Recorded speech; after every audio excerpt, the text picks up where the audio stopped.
Shopping in Newtown is always good. People from all over the world have found their way here. It's a melting pot of cuisine and culture. Growing up in Pākehā Dunedin in the 50s and 60s was completely different. It was very monocultural. We hardly ever saw Maori. And foreign students were the only other source of cultural variety. Today, New Zealand is wonderfully diverse.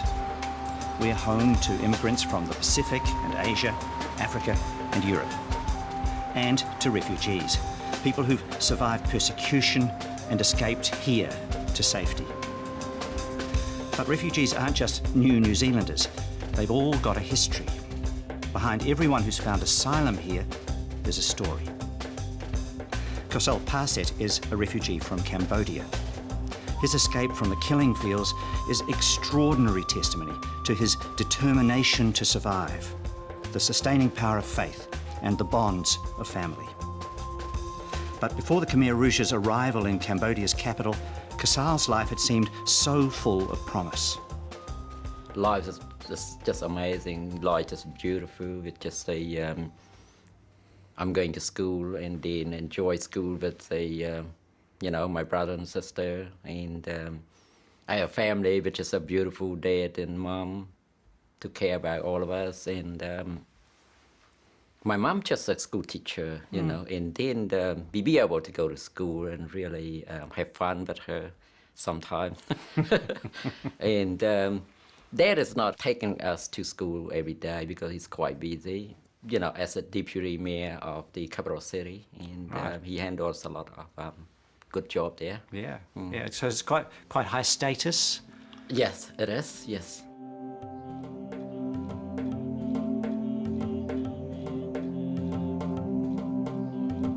Buddhism was the dominant religious influence in Cambodia at the time. Yes, you can say that, but also Buddhism is part of culture because everyone born with it. But some people might not be part of it, but they still go into the temple.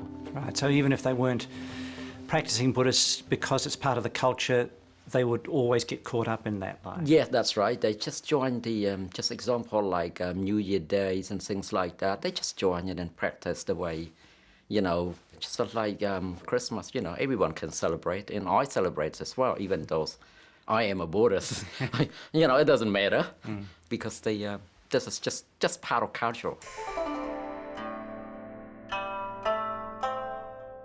When I was young, Dad always explained to me about saving life of people, which is the good practice in the Buddha way.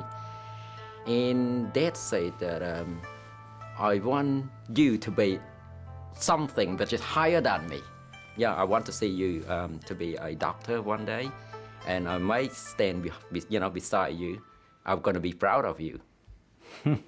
So he was hoping that you'd follow the way of the Buddha and help other people. That's right, because in Buddha practice, you save people's lives, you're helping people, you have a good karma.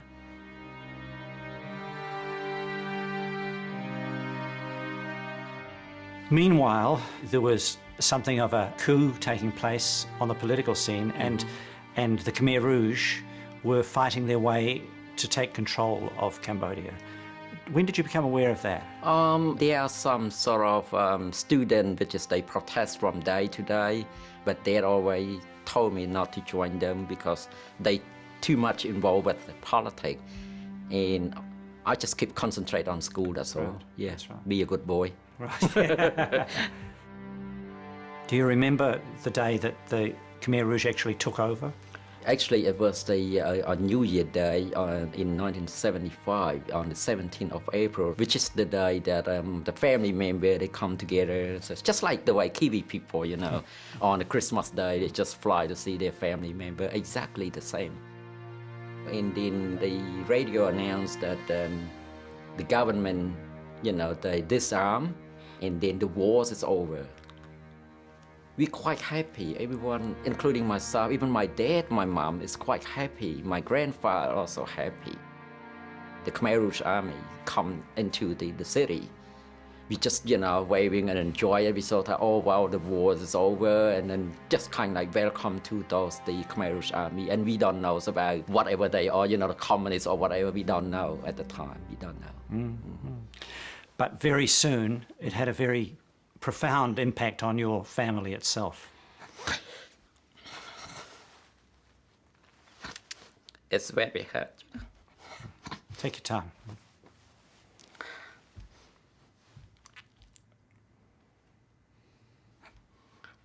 It's just like,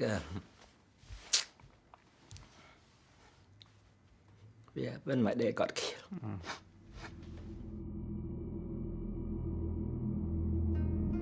I really don't know what was going on. I was on the street in front of my house and waving the flag as everyone just enjoy.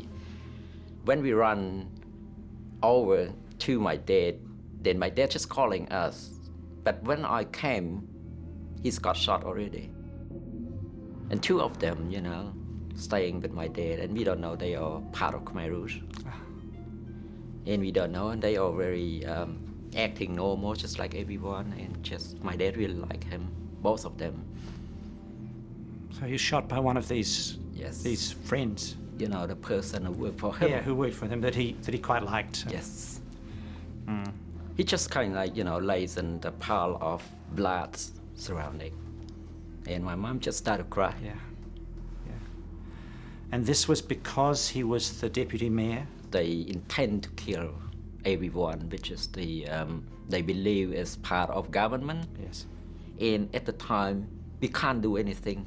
We just leave the body there and run away. For life. So no opportunity to pay your respects? No, nothing at all. At the time that we fled out of the house, then the Khmer Rouge announced on the road. First of all, we tried to mix with the people on the street. And then I heard the announcement, which is they said that all the Khmer Rouge say that the American will bomb the city.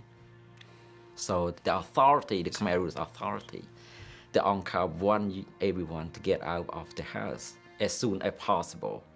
So you left the houses and everybody was fleeing out of the city? That's right. And during the time that we left the house, we don't have anything. We don't have clothes, we don't have food, we don't have anything. And it's about 9 o'clock, and I just decided that, sneak out, get into someone's house and steal their food. Before that, I just spray. We just take a little just to cook for the night. And look to my mom. It's, she's really down and she can't even say anything.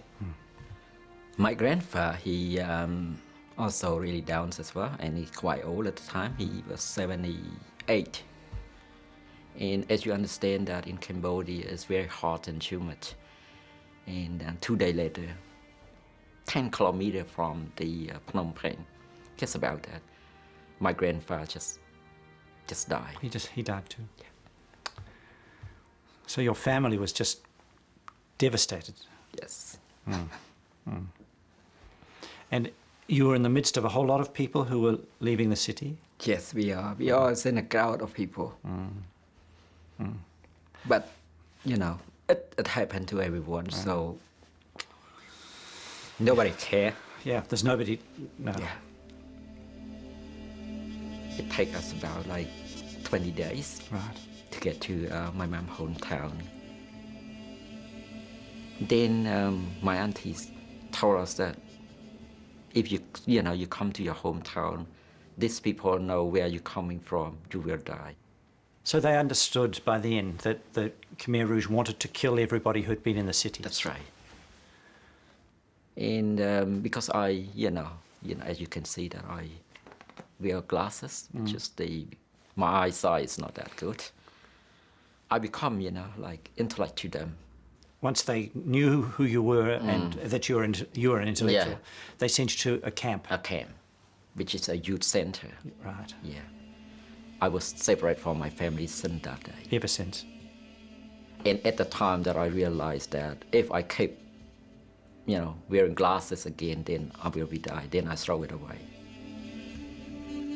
First of all, they're just forcing us to build a bridge across the river, and everything do by hand, and they killing us, killing people. Yeah, whoever talking about the the previous government that got killed as well. Everybody just starving, and then some people, we just try to do whatever we can do just to find something to eat. Yeah. Anything you could find. Anything. I eat rats. I eat snake. I eat everything, whatever coming up. I don't care. Just desperate for food. Yeah, just desperate for food. And we are really tired. And some people, especially the old one, die day by day, because they can't stand with the hard labor plus the starving that they, we face every day. And the guards would find ways to try and humiliate you as well? Yes. They gave me a black, uniform. But I'm just acting that I'm really surprised to have those clothes, uniform on my body. But in my gut, I really hate that. Because my dad, my granddad, my family member, I don't know where they are. It's still, inside me. But I had to do whatever they have. They asked me to do. And then a truck coming up full of girl in there. And whoever girl coming and stand beside you, this is the person that you have to marry. This is going to be your wife. It's going to be my wife. I don't even know. I don't even talk with them. I never know them. Just like that. And at that night, they're asking us to go to the hut that they built. They built this hut for you. The hut for me. Yeah. So we know that they want us to do the sexual intercourse. Yeah. So they forced you to do this. Yeah.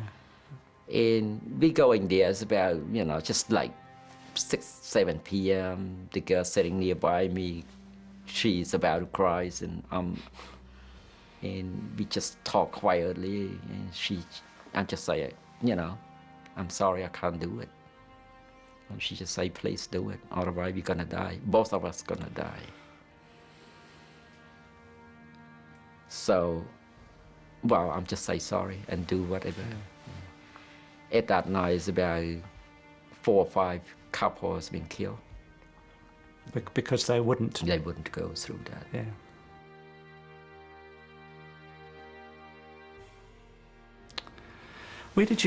Kosal, where did you find the strength actually to survive this kind of humiliation and suffering? Just the strength that I'm having is just probably the spirit of my father, the spirit of the Buddha, which is I believe, and the karma, which is I believe also that I never done anything wrong. I never hurt anyone, so I probably don't have any bad karma. So you could draw on that. Yeah, and just keep praying. Especially I pray to my dad every day. Just your dad was still a living presence for you. That's right. Yes, and he the one gave me a lot of hope. Okay. 1978, but there's a big flood from the Mekong River, and not far from our camp there are some a camp, and they torture people, they kill. Killing camp, basically. Yeah, killing camp. Yes, everybody just a bit scared of that place. Whoever sent to that camp never come back.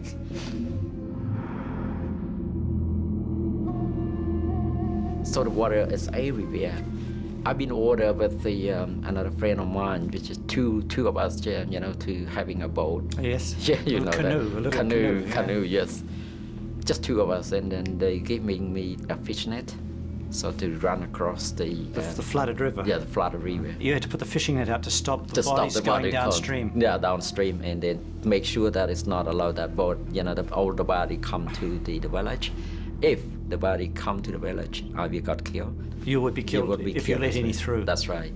So 24 hours a day, we had to stay on a canoe and then go on and off to look at it.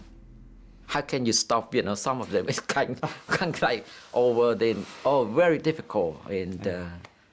Terrible. Yeah, it is terrible, and then you can see a dead body, everywhere. And I found a body which is I recognized her dress, which is my cousin. Really shocking again. Yeah. Come to that point, it just made me feel really worried about my brother and my sister and my mom. I never heard anything from them.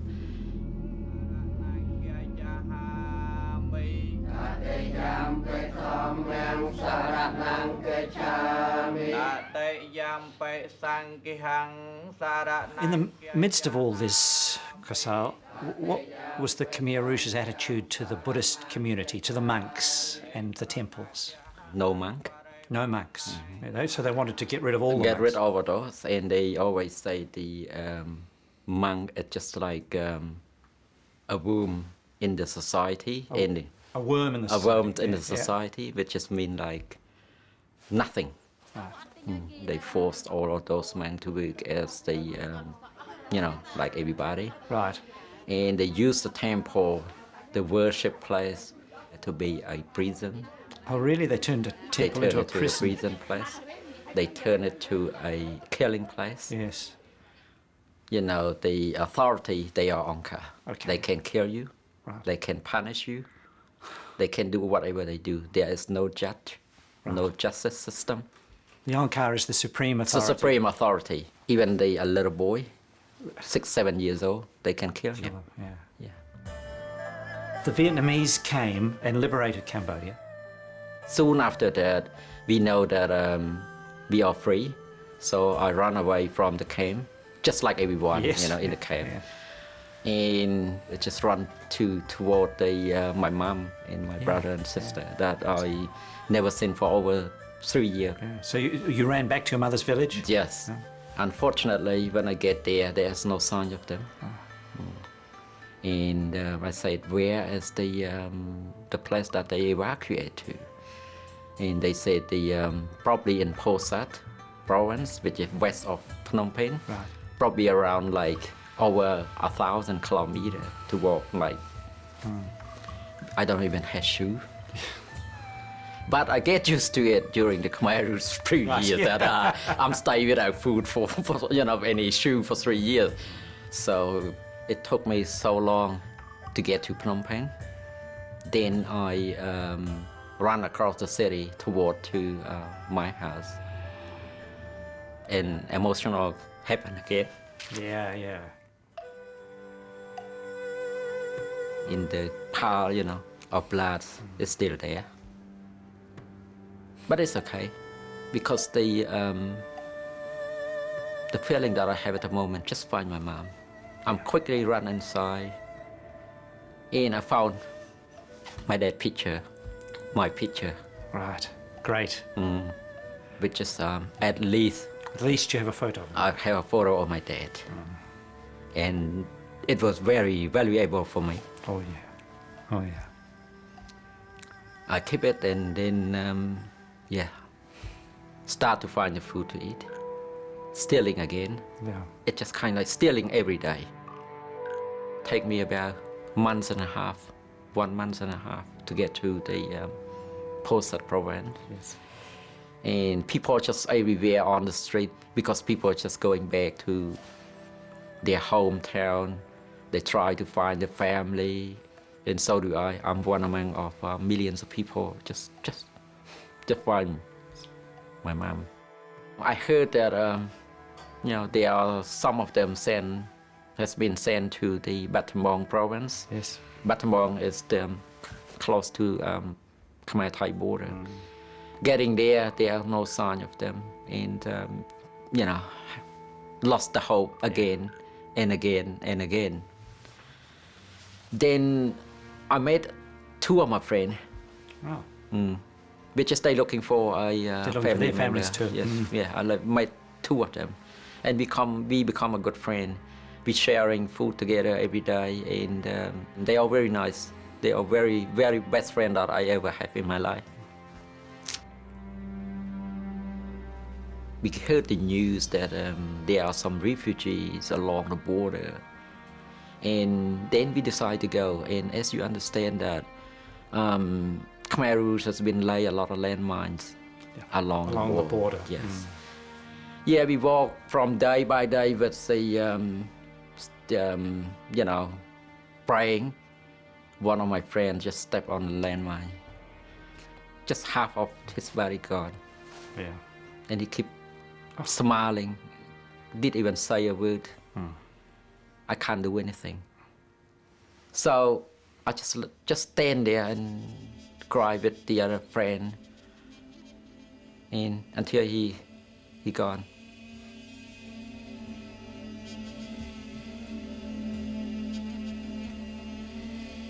When I get to the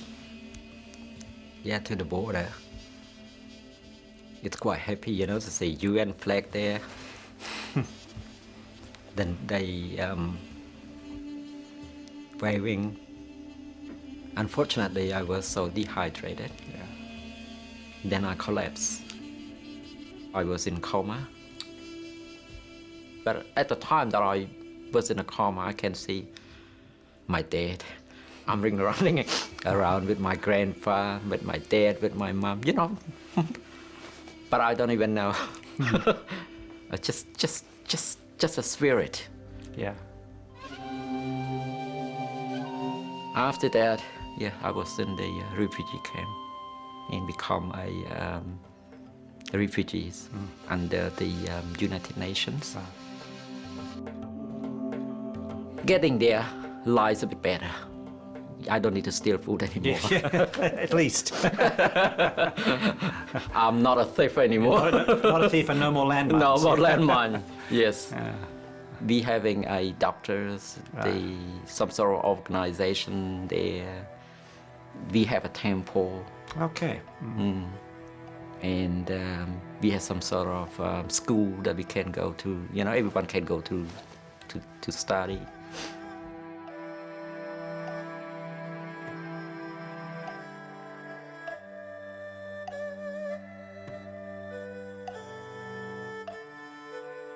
I met my wife. Right. Yeah. It was inside the camp. Yeah, inside the camp. How long were you in the camp? I was in the camp about like 3 years. Yeah. And then actually I made a trip to New Zealand, which is I don't even know where New Zealand is. New Zealand is. I have no idea at all, but I had to get away from the camp. Yeah. The refugee camp, and also I want to get away from suffering time that I had in the past. Before I came to New Zealand, then I decided that I have to do something for the spirit of my dad, my mom, my grandfather. Right. So you became a monk just for a short period of time. Dedicated yourself to prayer and meditation. Yeah, that's right, toward my dad and my family member who died during Khmer Rouge. Right. And the effect of that was that you felt released from this burden of not having been able to pay your respects to your father and grandfather. I feel better since that day. It's kind of like a good medications as well. Right. I've done something. Yeah. I'm not feel guilty as I didn't do anything, so I'm gonna feel guilty for the rest of my life. So yeah. And did that enable you then to leave to come to New Zealand? That's right. And as a refugee. As a refugee. Yeah. That's good.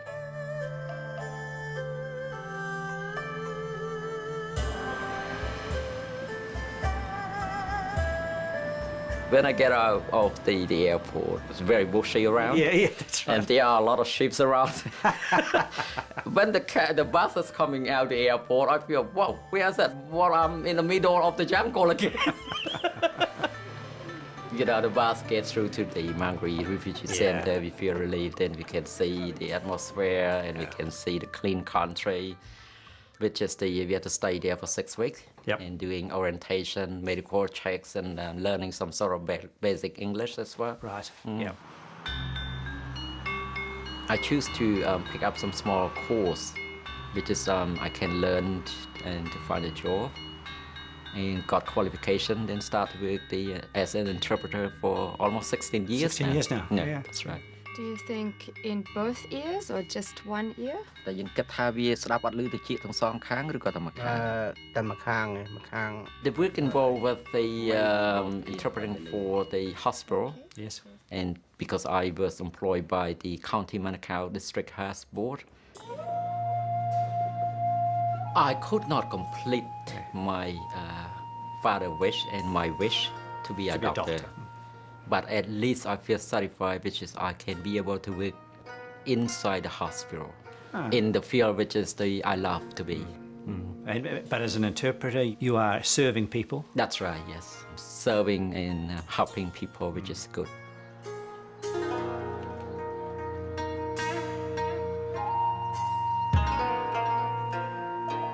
The first year on Christmas Day, I'm just sitting outside and having a, tear by myself because I don't want my daughter to see. Yes. Just imagine when I with my family, together, when I see all the Kiwi people, they having dinner together with the family, sort of thing. Yeah, you're missing that. That's right. Yeah. Yeah. Even though, I become a family man, but the feeling warm that everyone need from family is still there. Yeah, I need that, but I lost it. It's gone. Yeah, it's gone. Sanghang saranang kechami Teyampe putihang saranang kechami Tuteyampe putihang saranang kechami A temple because it's just a peaceful place, and also it's just kind of like a worship place, which is they can listening to the monk explain to them. It's quite a good counseling. Right. It's good therapy. Therapy to cure all the trauma that they have. Because a lot of them, or almost all of them, all would of have been it, through yes. the similar kind of experience. That's right, yes, it is.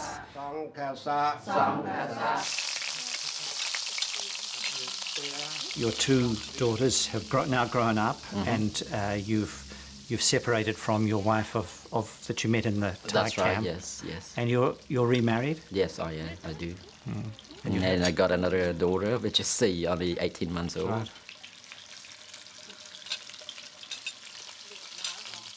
Have you been back to Cambodia? Yes, in 1993, I've been back by myself because I tried to find my family, my moms and my brother and sister, and I couldn't find nothing at all. No sign. So, no sign of them. So presumably, they are dead. Right. And you've... you The only me in this world. Yeah.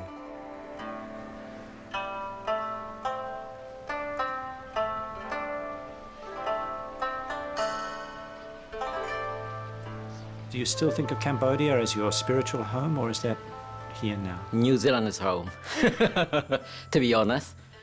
Cambodia is just my hometown only. But as I said before, it showed to me a lot of sad memory.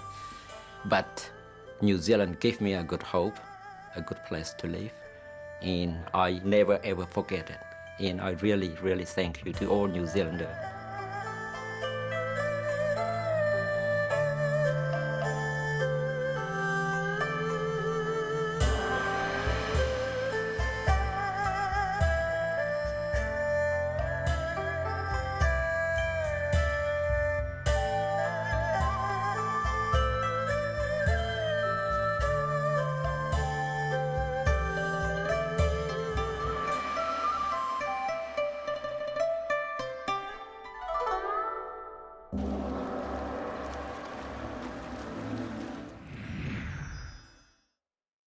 Supporting local content so you can see more of New Zealand on air.